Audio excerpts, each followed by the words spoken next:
Hello, I'm Adam from WhatCulture.com and welcome to How WWE Should Have Booked, where I look back at infamous WWE misbooking opportunities and talk about how I would book them differently because I'm a smart ass. Right, okay, so cards on the table. I'm a little nervous right now. We've teased this one for a while. We sort of doubled down on the whole hubris thing, and my gimmick is that I'm sort of smug. So if I fail at this, there's no coming back. There's no coming back for me. Sam will just take me outside and put two in the back of my head and replace me with Pachiti. And some of you think you want that, but you don't. You don't. So by doing this video, I've sort of put a massive target on my back, but as long as nothing bad happens, we'll be fine. Right, the invasion. The single biggest missed booking opportunity in WWE's entire history. And to be honest, I'm not sure why everyone's been requesting this one so much, because when I first saw the angle, I was only 13, and I thought it really wasn't that bad. Not so fast, Adam. Who's that? You really think the invasion wasn't that bad? It was literally the worst thing ever. Oh, hey everyone, it's Brian Zane from Wrestling with Regret. That's right, kids. But enough of the pleasantries. Look, I know you normally kill it with this fantasy booking gimmick of yours, but I can tell you're gonna drop the ball with the invasion. So in response, I'm gonna stage a little invasion of my own.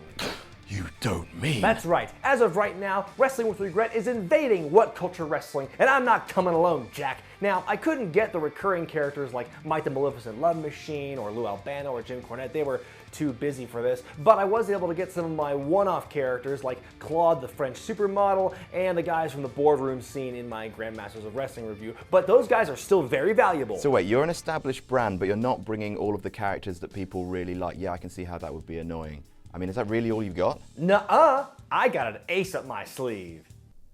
Bob Orton Jr.?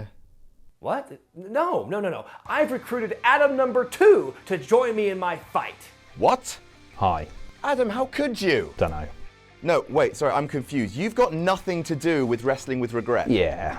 No, wait, your presence in all of this is just going to make it Adam versus Adam, and that's just how it's always been for ages. With Adam number 2 at my side, it's only a matter of time before I take over WhatCulture Wrestling, and then, excuse me 1 minute, hello? I'm switching sides back. Good?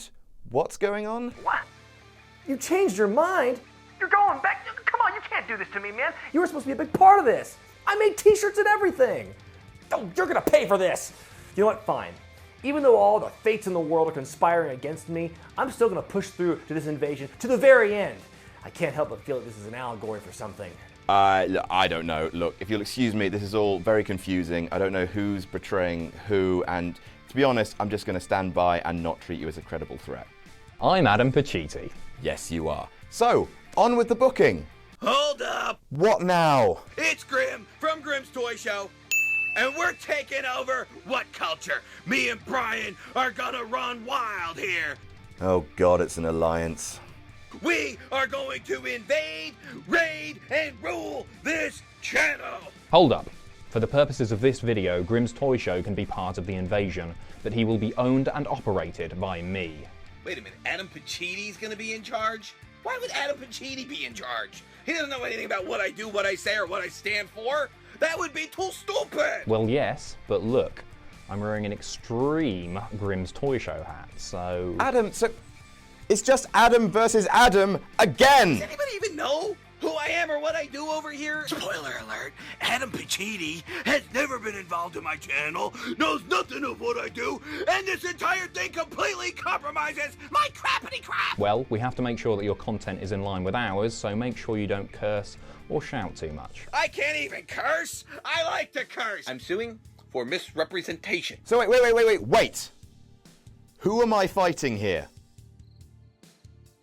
Okay, well congratulations guys, you've made me really hate the invasion. I can see why everyone's been requesting this video, because it was a fantasy booker's paradise. All of these great matches that people wanted to see, all these collaborations, and it's just turned into a big, stupid mess. It turns out the only big stars in it were The Rock versus Stone Cold. That's how it ended, and it was just the McMahon family infighting once again. Congratulations. So why did this happen? Well, it turns out that all of the big players had contracts with Time Warner, fat contracts that basically was paying them a lot of money to do precisely nothing. So they were happy to wait at home while this whole mess regurgitated itself on TV. Yeah, only Booker T, DDP, the lower mid-carders, those guys were ready to come to work straight away. I mean, it would cost way too much money to bring in all the top players at once.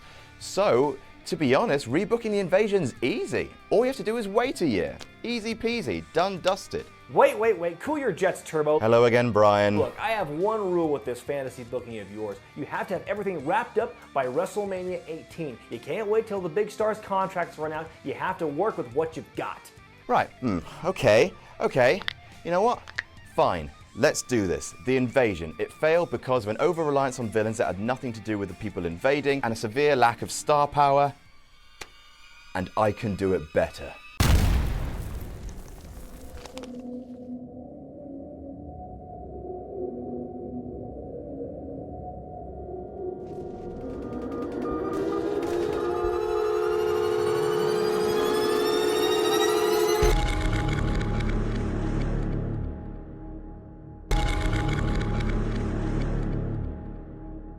All right, here we go. You ready, Sam? You're ready. First things first, no ECW. Sorry, guys. Now, I mean, RVD and Rhino, you guys can debut after WrestleMania X7, but that's it. I know, it's a tough pill to take because people really like ECW, but you have to accept the fact that WWF just doesn't operate like ECW. And while it is good exposure, your presence is really complicating to the story. So here it is. No alliance, just WCW versus WWF. I'll explain what happens to Paul Heyman later. Secondly, I know a lot of the big players are out with big, fat contracts, but here's the thing. You can buy those contracts. You can buy them out. You can offer them enough money that they will come to work straight away. Now, that is a financial gamble, yes, and you can't do it with everyone, but you will have to do it with some people just off the off. And here's what I'm saying. Hogan, Hall, and Nash. Those guys. Buy those contracts after WrestleMania, get them ready to come in at SummerSlam. It will probably be a stupid amount of money, absolutely, but you need the NWO. They represent WCW at its most WWF ass-kicking point. That's what got them that huge 80-week ratings lead, isn't it? So you need those guys front and center at any invasion. If you want to save money, you can just bench or release a lot of the lower mid-carders. I mean, it's brutal, but you can just bring those guys back into the fold over the next few years anyway, and you don't need to clog up the system with, chronic. So we start at WrestleMania X7. Now we keep most of this the same. Shane still owns WCW. He bought that out from underneath his daddy, and that was a great moment. The only thing I changed from WrestleMania X7 is that Stone Cold doesn't turn heel. Vince McMahon makes no appearance in the main event, and instead Stone Cold beats The Rock 1, 2, 3 in the middle of the ring to a huge pop from Houston. So instead of Vince getting involved with Stone Cold, we let the Rattlesnake have a huge run at the top of the company leading up till SummerSlam, and Vince's whole thing is he continues his midlife crisis. Remember, the one that started with him making Trish Stratus bark like a dog? His new mission in life is to celebrate the fact that WWF is the only major wrestling company in America. We won. We beat WCW. After being humiliated by Shane at WrestleMania, Vince needs this. He needs to gloat about something. So out he comes at the beginning of Raw, walking like he does. He grabs a mic and says, I didn't win last night, but that was a small battle. You know who won the war? Vincent Kennedy McMahon. McMahon's crush their competitions, and I crushed WCW. And then, here comes the money! Out comes Shane O'Mac, and he's like, yeah, you crush your competition, do you, Dad? Because I sort of remember being your competition, and I whooped your ass like WCW whooped your ass for 80 straight weeks. Triple H appears, beats Shane down, and gives him a pedigree on the metal at the top of the rampway. And Vince stands over him saying, I have only one son, and that's Triple H, the Game! The main event of Raw is a #1 contenders match, The Rock versus The Undertaker for the WWF title at Backlash. Austin comes out, celebrates with his belt, the Smoking Skull belt, and makes a point of saying to The Undertaker, you ain't scaring no one with that punk-ass biker look. And that's the bottom line, because etc. So The Undertaker is frustrated and, owing to a referee bump, wins the match, giving The Rock 2 last rides in the process after the match. The Undertaker begins to turn heel. Then The Rock leaves, I think to shoot Mummy Returns. Great movie. And the Backlash card looks like this. The main matches are Shane versus Vince and Triple H, they win, and Austin versus The Undertaker. Austin retains, and Undertaker looks very, very cross afterwards. Vince comes out to gloat about his victory over his son. He lowers a motorbike from the ceiling and sits in it just like Eric Bischoff did back in the day. He gloats about how he's the all-powerful. He's starting to lose it just a little bit. Y2J comes out and says, I've seen all of this before. Baby! I've seen exactly what ego can do when it's allowed to flourish at the top of the card. Vince takes exception to this and sets his lapdog Triple H on it. Triple H said, yeah, Vince, I sort of wanted a title shot. Could I maybe have it? And Vince is like, yeah, you'll get your title shot, but just get him. Get him. So what happens then? Triple H costs Jericho in an Intercontinental title match versus William Regal. Meanwhile, Austin continues his feud with Biker Taker, who's starting to get really frustrated with the fact that he can't grab the gold. He starts attacking Austin from behind. This gets the Rattlesnake worked up, and the match is made a no-holds-barred. So the card for Judgment Day looks like this. Again, at the top of the card, Vince and Triple H versus Jericho. They win. Austin versus Undertaker, no-holds-barred. Austin, once again, retains. Out come Vince one more time. He's saying he's got a streak now, just like Goldberg did in that company, which I refuse to mention. He started wearing leather. He's really looking greasy and horrible. Jericho comes out, but he's once again attacked by Triple H, but this time Chris Benoit comes out to make the save. Again, both ex-WCW guys. Vince tries to have these guys fired, but backstage won't have it. They threaten to walk out if they do. So it's made Vince and Triple H versus the WCW guys. Meanwhile, Undertaker is teamed up with Kane to help him get the gold, the Brothers of Destruction. Kane is worried for the Undertaker's soul, but he agrees to lend a hand because, after all, they're family. The King of the Ring card looks like this. So we have Edge still win King of the Ring, and we have Austin again retain versus Kane versus Undertaker. Taker then attacks Kane after the match with a biker chain. We've got Vince and Triple H versus Chris Benoit and Chris Jericho in a cage match.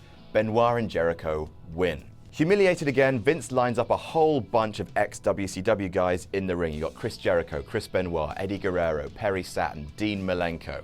He threatens to fire each and every one of them. Eddie steps forward saying, do you not remember that, hey, your lapdog Triple H, he used to be with WCW. Most people around here did.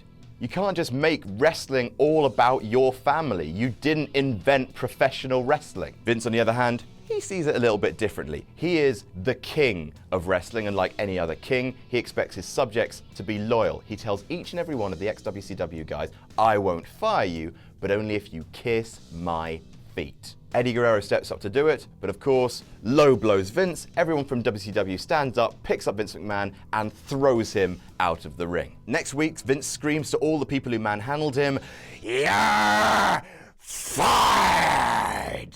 He says, there will be no WCW. It will be like that company never existed. You're fired, everyone's fired, I'm fired, that makes no sense, but you're fired. WCW never happened. And of course, what this angle's just doing is giving exposure to all these WCW guys because we'll need them later. They're all fired, but they file a lawsuit against the company for unjust dismissal. Makes sense. In the end, a match is agreed to. Triple H, who's really starting to get annoyed at being in the middle of all of this, versus Eddie Guerrero. If Eddie wins, the WCW stars can come back. If not, they are all fired for good. Meanwhile, Edge cashes in a title shot owed to him by winning King of the Ring, which they just forgot about, and he's also been having problems with his brother, Christian. So the fully loaded card looks like this. So Triple H versus Eddie Guerrero, jobs on the line. Eddie lies, cheats, and steals his way to a win. And then you got Austin versus Edge. Austin retains after Christian accidentally costs Edge the match. So next night on Raw, Vince is berating Triple H for not being able to get the job done versus Eddie, when suddenly, if you smell... So The Rock has returned, and he's got his sights set on one thing, regaining the WWF Championship from Stone Cold Steve Austin. There's a #1 contenders match, The Rock versus Triple H, which The Rock wins. Triple H loses it, goes backstage, trashes his locker room. He's had enough. Vince decides to recruit the Big Show to help beat some manners into Triple H after all this time. You're no son of mine, says Vince, the fickle bastard. Kane and The Undertaker's rivalry, meantime, has gotten worse. Their brawls are just trashing backstage, and it's ruled there's only room for one Brother of Destruction in WWE. A Buried Alive match is sanctioned for SummerSlam, and that card looks like this. Triple H beats Vince in the Big Show. Kane beats The Undertaker, burying him alive, and The Undertaker vanishes from TV for a while. And then finally, The Rock versus Stone Cold Steve Austin in the main event. And those two guys are beating the absolute Jimmy out of each other. They are clotheslining each other. Finally, they clothesline each other, bang, they're down in the middle of the ring. Neither of them is moving. When suddenly, Scott Hall climbs over the barricade. Everyone's like, that's Scott Hall. And Scott Hall just looks at the ring, and then he's joined by Kevin Nash. Suddenly, they're rushed by security guards, and they beat down 5, 6, 7 security guards by themselves. They're all lying on the floor, and then suddenly they do this. Out comes Hulk Hogan. And the NWO just stand there. Finally, Rock and Austin have got to their feet by this point. They're just looking at them, and then they rush the ring. Beat both men down. They beat up the announcers, they beat up the timekeeper, they beat up the referee, they tear the announce table apart. They spray WCW in the middle of the ring. And finally, out comes from the crowd, Eric Bischoff. He looks around the ring, gives that smug old grin, you know, like I have. He grabs a shoulder camera, smacks Austin with it, then looks at it and says, "Did you think we were just gonna go away, Vince?" And then smiles. That's the end of part 1. How are we doing so far? Let us know in the comments. Don't forget to like, share, and subscribe, not only to us, but also to Wrestling with Regret and also Grimm's Toy Show. I'm Adam from WhatCulture.com, and we'll see you very soon.